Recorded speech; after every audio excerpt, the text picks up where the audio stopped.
Quando os ponteiros se encontram e que nós ouvimos as 12 badaladas.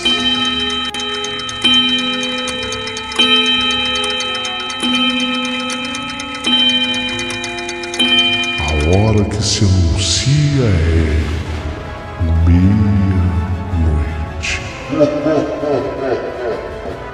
Uma hora em que tudo pode acontecer, inclusive nada. Mas hoje, muitos acontecimentos. Vamos à história de hoje.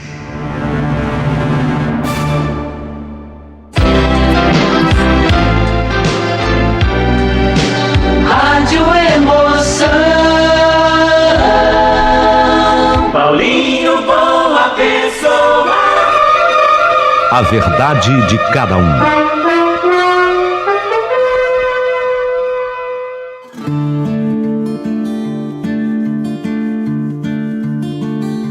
Era fevereiro de 1977 e eu não tinha completado ainda os meus 27 anos de idade. Faltavam 2 meses para que isso ocorresse. Sou nascido a 2 de abril. Depois de muito tempo sem ir à minha querida terra natal, sul de Minas Gerais, eu voltei lá. Como eu gostava de lá. Eu amava a minha terra. Eu ia para ficar na casa dos meus avós. Tinha também tios, primos por lá.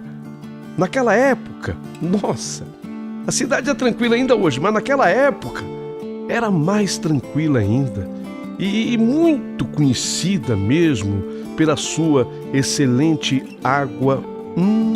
Quem bebe daquela água, volta. A comida típica mineira, até a mandioca de lá. A mandioca da terra de lá é mais molinha. Incrível. Uma terra de um povo bom, acolhedor, hospitaleiro, como se dizia, né? E sempre simpático. Mas no carnaval, aquela tranquilidade toda era temporariamente suspensa. E a festança de Momo colocava tudo em polvorosa. Olha, vinha gente de tudo que é lado, até do Rio de Janeiro. Vinham turistas, ficavam lá os dias de folia, os famosos 3 dias de carnaval, que eram tão bons nos clubes da cidade. Ainda, 1977, ainda era a época das marchinhas. Naquele ano, o sucesso era Pombo Correio, vocês lembram? Pombo Correio do Moraes Moreira. Nossa, como eu amava essa música, ela estava estouradíssima. E como essa música me foi marcante, e vocês vão entender o porquê. Logo na primeira noite, eu tinha bebido todas. E eu estava num cordão de um bloco chamado Bloco dos Sujos, mas com a intenção de entrar no Clube dos Bancários, que promovia o carnaval mais gostoso, mais animado, com boa banda. E aquele clube, ele era frequentado pelas mulheres mais bonitas de lá. E eu estava 100% solteiro. Tinha tido uma namorada, tinha até ficado noivo, mas tinha terminado. Eu estava 100% solteiro e doido para arrumar alguém. De início para farra, mas depois, quem sabe. Foi quando eu avistei uma mulher de estranha beleza. Nossa, que mulher bonita e diferente. Ela me chamou a atenção. A farta cabeleira negra. Ela vestia um vestido preto e longo que lhe assentava perfeitamente. O vestido era preto, mas tinha umas pedrinhas que brilhavam. E aquele vestido desenhava um corpo não magro. O corpo dela não era magro, mas digamos assim, substancioso e meticulosamente bem desenhado, sabe? Especialmente nos quadris, na cintura. O vestido que ela usava era de festa, não propriamente uma fantasia, mas se usado no carnaval, imediatamente era promovido a fantasia de uma dama chique. Seria a fantasia de uma dama chique. Nem deu para eu ver o que ela calçava pelo comprimento do vestido, e até porque eu não sou de olhar para os pés de uma mulher bonita. Eu olho outros atributos. Mas ela estava usando maquiagem, o que valorizava os seus olhos, os seus cílios eram longos. O batom também era diferente. Se fosse vermelho, era de um encarnado fosco, próximo assim do roxo. E tudo isso era a moldura perfeita para sua pele clarinha, que já de longe se adivinhava delicada e suave ao toque. Tudo isso me veio à mente num átimo, e mal esses pensamentos se completaram, o olhar dela fixou-se em mim. E julguei vê-la esboçar um sorriso que não se completou. Fiquei como que hipnotizado por aquele olhar que ela se insistia em manter fixo em mim. Tanto que eu passei de onde eu estava, né? Na verdade, eu passei de onde ela estava, e aí eu voltei cantando a música que o bloco estava cantando, que era o sucesso daquele momento. Pombo correio, voa depressa, e essa carta leva para o meu amor. Leva no bico que eu aqui fico esperando pela resposta que é pra saber se ela ainda gosta de mim, pombo correio. Até que eu levei aquele esbarrão. E no esbarrão eu levei um banho de cerveja do Giba mecânico. O Giba estava mais para lá do que para cá. E despejou em mim mais de meio copo de cerveja que ele ainda planejava botar a goela abaixo, com certeza. Estava trêbado. Ele seguiu adiante, o copo quase vazio, sem nem notar o que havia feito, o que havia acontecido, muito menos sobre quem se havia dado ao seu desastre. No meio daquela confusão toda, ninguém parecia ter notado meu infortúnio, salvo a minha misteriosa princesa, que agora ela ria. Ela ria francamente, divertindo-se com a minha situação. Sem graça, eu devolvi o sorriso e encaminhei na direção dela, sob o pretexto de me lavar na torneirinha da praça. Sabe aquela torneirinha famosa da praça? Pois é. Cheguei já falando, rindo, fazendo uma graça com a minha própria situação, enquanto eu abria a torneira ao lado da qual ela estava. Eu falei: nem sempre a cerveja chega como a gente espera, né? Brinquei enquanto eu jogava a água sobre a bermuda e um pedacinho da camiseta assim e das pernas, onde o Giba mecânico havia derrubado a cerveja. E ela completou: seu amigo tinha pressa, mas ele não tinha coordenação. Ela disse num tom irônico.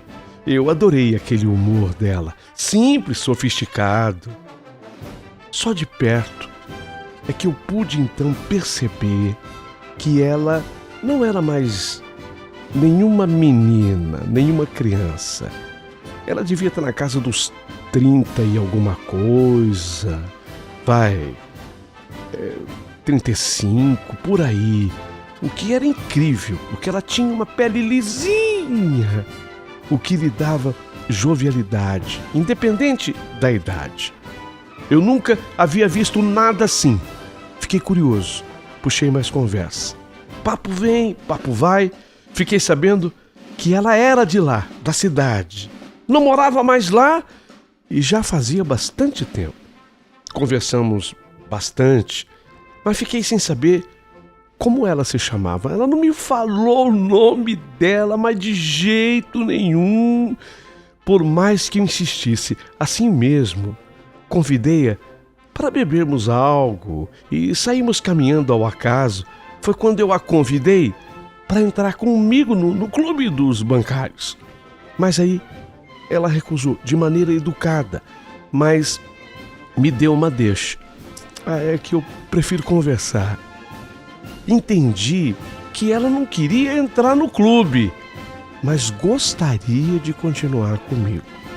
E eu simplesmente não podia jogar fora aquela oportunidade. E completei: ué, então sigamos conversando. Vou inventar eu mesmo um nome para você. Foi aí que eu a batizei de Flor. E ela reagiu bem, até riu e me deu uma dica. Nossa, quase. Bem, captei a mensagem. O nome dela, então, tinha a ver com flor, lógico. Mas era exatamente aquilo que ela me parecia ser. Uma flor rara, linda, madura e plenamente desabrochada. Perfumada, exótica. Era tudo o que seria para mim dali para frente. Quanto a mim, embora tenha dito a ela que eu me chamava Paulo, meu nome é Paulo, sem fazer mistério, ela jamais me chamou por esse nome. Nunca ouvi pronunciar o meu nome naqueles curtos 4 dias de convivência. Chamava-me sempre de meu menino. Eu virei para ela o meu menino. E assim ficamos combinados. Mas se não vamos entrar num clube, então vamos nos sentar à mesa do Bar do Porco? Não se assuste.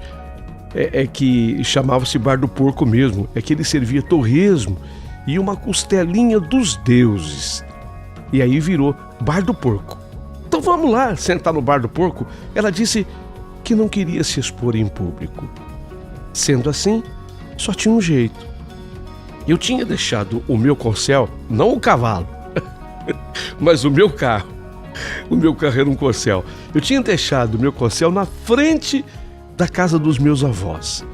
E eu estava com as chaves do corcel. Bastava caminharmos uns 5, 6 quarteirões, pronto, e chegaríamos. Pode ser lá, minha flor? Ótimo. Pode ser lá, sim, meu menino. Eu nem acreditava.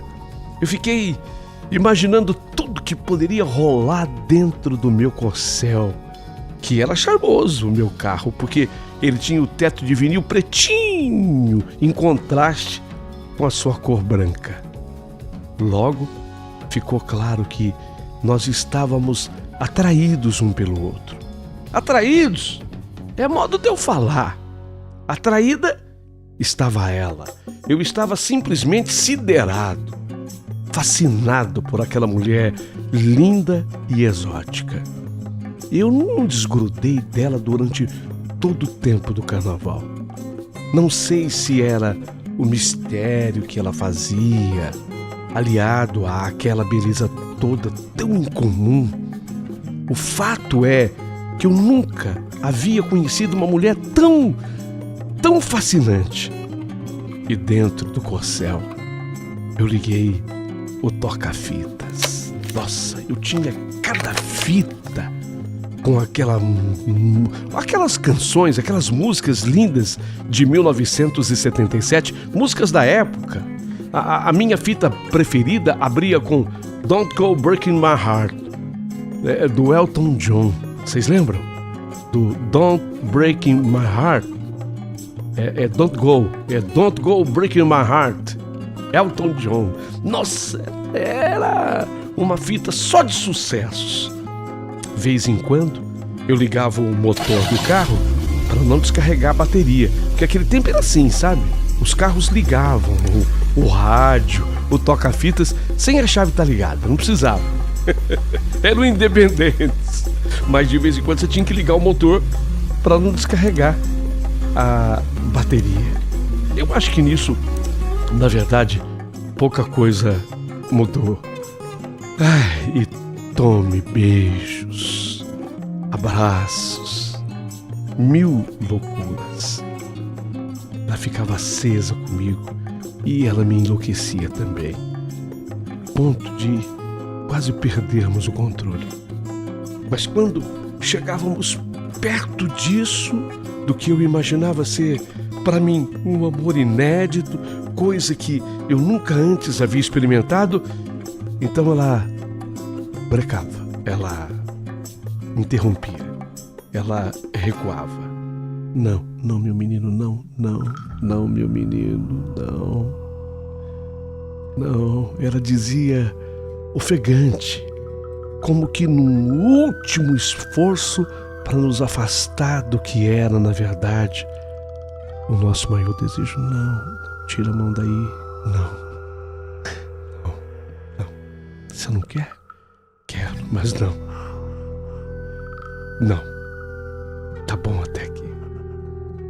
Então, eu queria respeitá-la e nós nos recompunhamos e conversávamos um pouco para tentar esfriar os ânimos. Uma conversa gostosa em que ela mais escondia do que revelava. Mas logo estávamos ali de novo, nos beijos novamente, sempre com ela me negando o tão desejado desfecho. Minha misteriosa princesa. Ela estava hospedada na parte antiga da cidade, bem no centro, onde haviam sobrados antigos, muitos deles inclusive tombados, sobrados que, na sua parte térrea, tinham se transformado em bancos, lojas, farmácias. Ao final da noite, eu a levava para casa, quer dizer, quase para casa. Eu ia com o meu corcel, ficávamos alguns minutos na esquina de uma ruazinha pequena. Antes dela descer, eu fazia questão de abrir a sua porta. Ela ficava, inclusive, esperando. Ela era dama das antigas. Então, eu corria, abria a sua porta, ela descia, e aí ela me instruía a ficar ali. Era o meu limite. Ela seguia por uma subida curta e não muito íngreme, que ia dar ali para os lados do cruzeiro da cidade, e que ela galgava depois de nossas despedidas aquela pequena subida. Eu havia prometido não segui-la, de modo que Flor subia tranquilamente a pequena ladeira, chegava até a outra esquina, me mandava um beijo à distância, dobrava à direita e desaparecia da minha vista. Na primeira noite, ela curtiu as minhas músicas novas, mas me fez um pedido de umas músicas antigas. Ela pediu até para eu anotar. Eu até fui marcando umas músicas antigas. Até nisso, ela era diferente. Ela queria ouvir também aquelas músicas. Eu não tinha aquelas músicas. Então, no dia seguinte, o que eu fiz? Você vê o que é o homem quando está interessado numa mulher, né? A gente quer agradar, né? E tudo que eu queria era agradar. Então, o que eu fiz no dia seguinte? Eu fui na rádio local. Eu era muito amigo do filho do dono da rádio, o Cadu. O Cadu era muito meu amigo. Ele trabalhava na rádio, era filho do dono. E eu pedi pro Cadu se ele podia me arranjar aquelas músicas, procurar aquelas músicas na discoteca da rádio, que eu queria muito gravá-las. Cadu, sempre muito gentil e meu amigo, até riu de mim, perguntando se eu daria aquela fita de presente para os meus avós. Acabei concordando para não ter que explicar um monte de coisa. Aí o Cadu me levou até a discotecária Vilma, que gentilmente a Vilma achou os discos e até gravou as músicas para mim. Eu tinha levado comigo a fita, ela até gravou as músicas para mim. Aí a Vilma me falou que aquelas músicas só eram tocadas no programa Papai Manda na Vitrola. Era o nome do programa, apresentado aos domingos lá. Essas músicas tá pedindo aqui, ninguém pede mais na rádio. Só toca no Papai Manda na Vitrola, aos domingos. Esse programa era apresentado pelo seu Nelson, o dono da rádio. Pensei comigo, a Flor, a minha princesa, ela é diferente em tudo mesmo. Até no gosto musical, foi o que eu pensei. Vilma falou ainda mais. Gozado, Paulo. Os seus avós, eles devem ter amado o ano de 1938. Porque essas músicas que você está me pedindo para eu gravar são todas desse ano. Aqui, ó. Tudo de 1938. Olha que curioso. Fiquei sem saber o que dizer, mas fiquei bastante reflexivo. A Vilma tinha razão. Todas as músicas de 1938. As músicas eram Pastorinhas, Silvio Caldas, que tinha os intérpretes, né? Pastorinhas, Silvio Caldas. Camisa Listada, Carmen Miranda. Se acaso você chegasse, Ciro Monteiro. Na Baixa do Sapateiro, Carmen Miranda. Touradas em Madrid, Almirante. Feitiço da Vila, Aracide Almeida. Professora, Silvio Caldas. Yes, nós temos banana, Almirante. Nossa, mas que coisa, né? Eu falei com a Vilma, eu acho que eles eram adolescentes nesse ano. Foi a única desculpa que eu encontrei.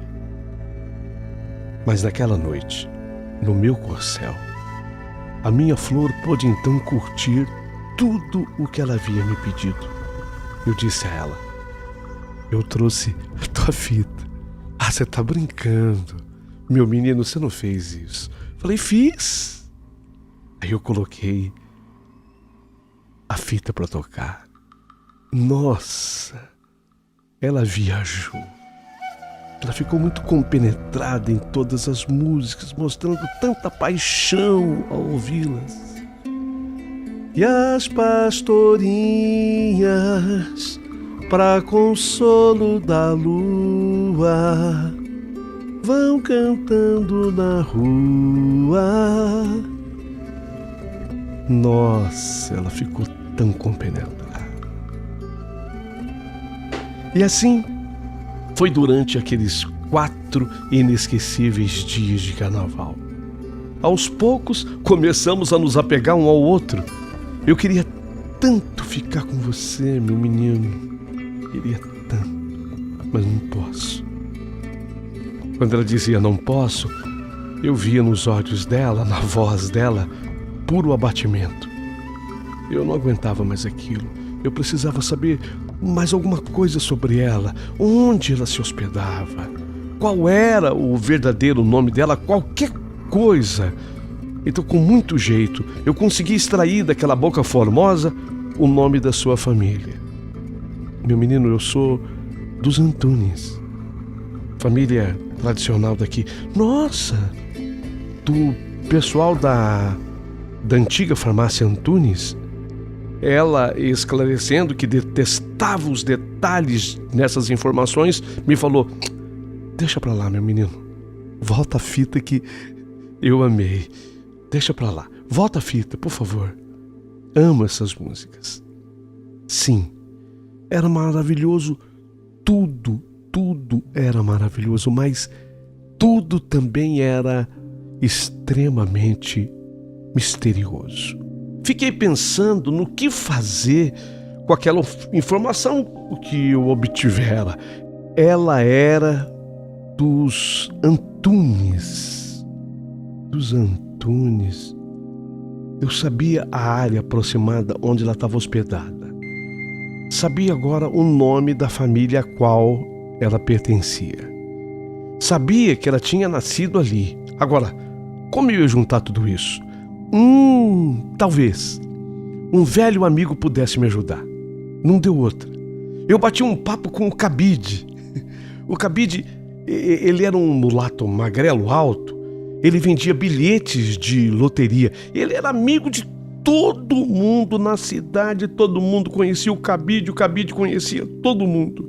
O pessoal, inclusive, brincava que ele já tinha mais de 70 anos, embora ele nunca saísse dos 50.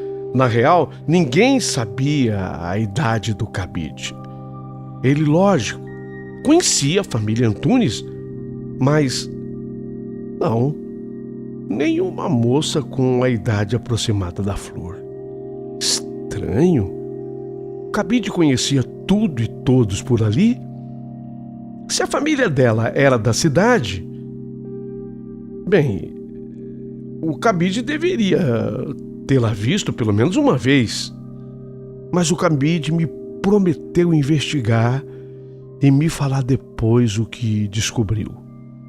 E assim escoaram aqueles dias inesquecíveis do Carnaval de 1977. Até que tudo que é bom acaba, né? Chegamos à terça-feira gorda do Carnaval, que eu sabia ser um limite, além do qual talvez nunca mais nos víssemos, eu e a minha Flor. Naquela noite, na última noite do Carnaval, da terça para a quarta-feira de cinzas, eu consegui retê-la por mais tempo do que o de costume. Muito além das 2, 3 horas da matina, que haviam sido o nosso limite nas noites anteriores em que estivemos juntos. Mas a partir de um determinado momento, ela ficou inquieta e aí não deu mais para segurá-la. Meu menino, já é quarta-feira de cinzas, meu menino. Ela me falou aflita enquanto nós nos beijávamos na esquina. Já estávamos fora do corcel. A gente se beijava na esquina. Disse-me aflita: estamos na quaresma, daqui a pouco vai amanhecer. Eu tenho que ir. Eu tenho que ir. Mas assim, perguntei, assim, sem que eu tenha certeza se eu voltarei ou não a te ver. Assim, sem saber sequer o seu nome. Ela sorriu carinhosa, me beijou ternamente. E o seu nome? Eu insisti. Você não vai me falar o seu nome? Vou ficar sem saber como se chama. Mulher mais incrível, mais fantástica, mais linda e especial que eu já conheci na minha vida. A mulher que eu nunca vou esquecer. Escuta, Flor, o seu nome. Eu sei que você pode ter um milhão de outros problemas. Quem sabe você seja até uma mulher, sei lá, casada, mas o seu nome. Ela sorriu outra vez. Dessa vez, um sorriso triste. E não falou nada. Apenas me abraçou emocionada e depois de um certo tempo falou: meu menino, eu sou o orvalho da noite, a flor da madrugada, como você me chamou, a flor da madrugada. Assim me chame sempre. Quando você quiser se lembrar de mim, me chama assim, a flor da madrugada. E pode ter certeza que nesse momento eu estarei por perto.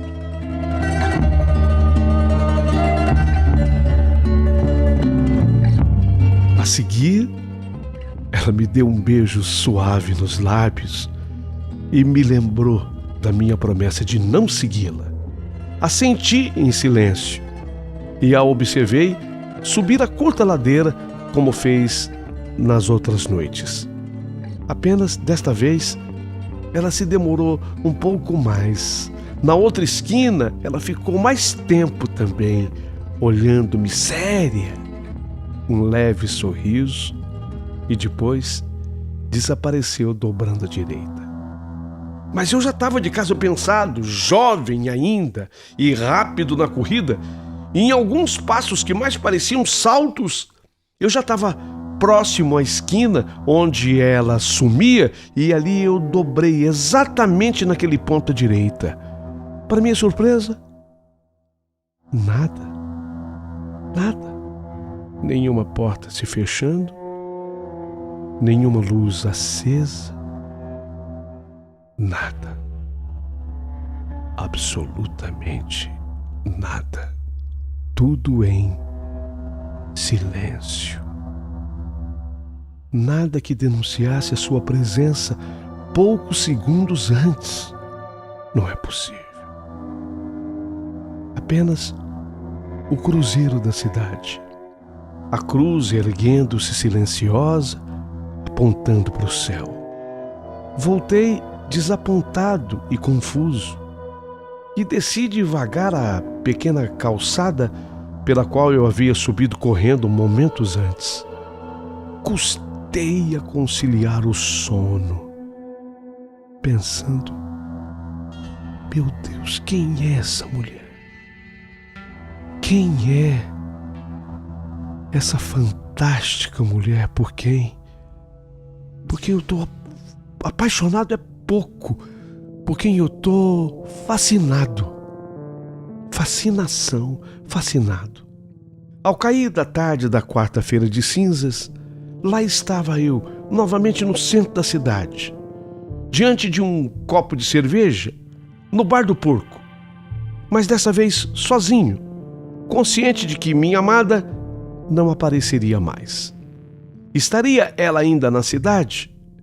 Imerso nesses pensamentos, sobressaltei-me com o Cabide sentando-se à minha mesa e, de repente, pedindo outra cerveja para bebermos juntos. E aí, Cabide? Rapaz, mas nem sinal da sua namorada, me relatou o Cabide com alguma solenidade. A própria família que você me falou, a família Antunes, já não tá mais aqui na cidade faz tempo, viu? Eles eram o dono da farmácia, mas foi morrendo um, foi morrendo outro, e os que sobraram se mudaram daqui, foram embora.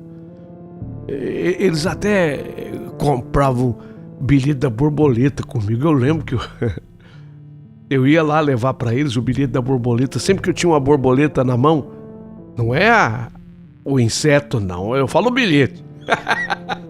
Eu sei, Cabide, eu sei. Você tem uma borboleta aí hoje? Por sinal, eu tenho. Quer? Eu vou comprar um pedacinho só quero um pedacinho. Tá, já vou reservar aqui para você. Então, eu sempre levava o bilhete da borboleta para eles. Eu acho que a sua paixão lhe pregou foi uma peça, viu? Essa mulher te enganou. Eu fiquei sem saber o que falar. O Cabide bateu assim no meu ombro de maneira afetuosa. Aí ele próprio, um homem inteligente, vivido, experiente, foi chegando às suas conclusões. Talvez ela seja alguém que não possa revelar, né, a verdadeira identidade dela. Não sei, talvez uma mulher casada, passando o carnaval longe do marido. Você sabe, né, Paulo? Hein, Paulo? Essa mulherada hoje em dia, você sabe, né? Mas, seja lá quem for, deve estar pensando em você agora. Virou direto o seu copo de cerveja e se levantou. Eu tinha que pagar o pedaço do bilhete para ele. Coisa de... o dinheiro era outro, mas nos dias de hoje, coisa de R$5, se tanto. Tirei o dinheiro, paguei o Cabide, fiquei com aquele pedacinho do bilhete. Fiquei ali, sozinho, terminando aquela cerveja. Peguei o bilhete, guardei no bolso, depois paguei a conta e acho que para tentar matar um pouco da saudade, atravessei a praça do centro da cidade e fui até a esquina onde eu e a Flor nos despedimos todas as noites. Subi a ladeirinha, dessa vez não correndo, mas bem devagar. Estava prestando atenção, falei, vai ver que ela podia subir, se escondia em algum lugar, depois de um tempo descia, entrava em alguma casa daqui. Então eu subi a ladeirinha bem devagar. Nada, achei uma pista, eu paz. Cheguei a parar no meio da ladeira, ficava olhando os sobrados, onde havia um movimento de gente. Eu olhava. Depois que eu terminei a ladeira, entrei à direita, nada, voltei e cheguei até o cruzeiro. Sentei-me desolado nos degraus sobre os quais erguia-se a cruz e fiquei olhando os votos que tinham ali. Fotos de pessoas que tinham se curado e atribuíam sua cura às orações feitas às almas santas e benditas naquele cruzeiro, ou ainda outras fotos de pessoas já falecidas, cuja imagem se colocava junto ao cruzeiro, com pedidos de orações a quem ali fosse. Mas, de repente, eu vejo no cruzeiro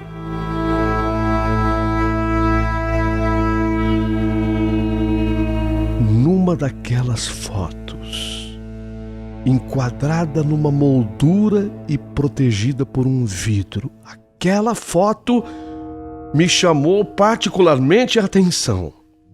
Na dedicatória, encerrada em vidro, estava escrito: a Florinda, retirada brutalmente de nós, aqui neste cruzeiro, na flor dos seus 32 anos, em defesa de sua própria virtude, foi numa terça-feira gorda de 1938. Orai por ela. Ao lado, a foto oval amarelada, mas que trazia o belo rosto e o enigmático olhar com os quais eu havia convivido durante aquelas 4 noites. Noites que jamais seriam esquecidas. Meu Deus, não pode ser. Não pode ser. Florinda morreu aqui, terça-feira gorda de carnaval, 1938. As músicas que ela me pediu, a observação feita pela discotecária Vilma da rádio. Meu Deus, será? Racional eu sou por temperamento e me inclinei a pensar numa brincadeira de mau gosto, sei lá, de uma simpática e linda aventureira que quis me confundir pela figura de uma ancestral idêntica a si própria. Não, mas isso é demais. Não pode ser. Não pode ser. Aquela mulher com quem eu estive era real. Era real. Tão convincentes foram seus beijos, tão ternos seus abraços, seus carinhos. Pode ser. Eu vivi tudo isso. Eu vivi. Verdade, mas ela me pediu as músicas.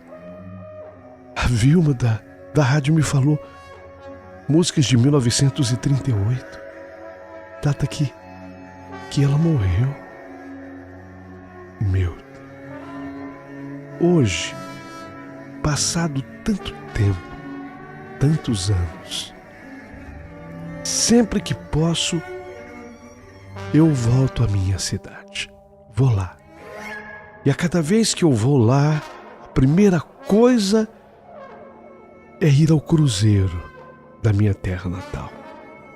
E ali eu faço questão de estar toda a madrugada da terça-feira de carnaval para a quarta-feira de cinzas. Toda a madrugada. Pode fazer chuva, frio em fevereiro é impossível, mas pode fazer o tempo que estiver fazendo. Chovendo, quantas vezes eu peguei chuva. Mas se é terça-feira de carnaval para amanhecer a quarta de cinzas, eu tô lá. Faço uma prece silenciosa, onde apenas o coração fala por nós dois, por mim e pela Flor. Lógico, quase que eu acertei o nome dela. Florinda era o nome dela. E quando eu falei Flor, que ela disse para mim, quase. Lógico, quase que eu acertei o nome dela. Então eu rezo por ela e por mim, por nós dois. Depois vou-me embora. Mas antes eu deixo lá uma flor e um beijo carinhoso junto ao retrato de Florinda. Minha mulher sabe disso. Eu nunca escondi dela. E ela jamais permiti que ela fosse ao cruzeiro comigo. Aquele é um momento meu, íntimo, pertence a mim e vai pertencer enquanto vida eu tiver. Veja, eu estarei completando esse ano, em abril, 72 anos. 72 anos. Enquanto vida eu tiver, vai ser assim. E eu tenho comigo que a partir do momento que eu fechar os olhos, Florinda, a Flor, vai estar me esperando. É por isso que eu digo uma coisa a vocês: não tenho medo da morte. Não, eu não tenho. Assinado o autor Paulo R. Silveira.